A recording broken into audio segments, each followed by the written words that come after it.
uncertainty that surrounds this trade war. They don't want to know that these 25% tariffs will go into effect on July 6th if they're only going to be taken away a couple months later. It makes it very difficult to make business decisions.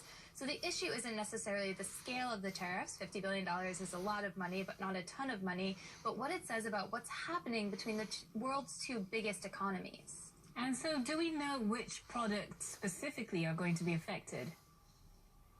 We have been given a list, and it is a long list, Nancy. It's over 1,000 items that we've seen published early this morning. It's different than the initial 1,300 item list that was released a few weeks ago. But the main idea and the main thing that the Trump administration would like to emphasize is that none of the products that will be subject to tariffs are necessarily final consumer products that many Americans would see. They highlighted things like television sets.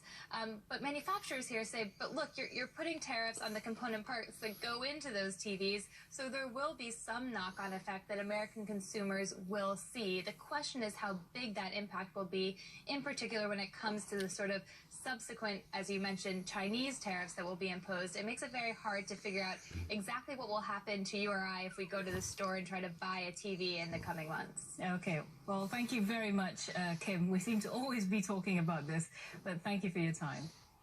Next, China's ride-hailing giant Didi Zhuzhing is due to launch in Melbourne, Australia from June 25th as it continues its international expansion. The company will pose a threat to Uber, which is currently the market leader in Australia.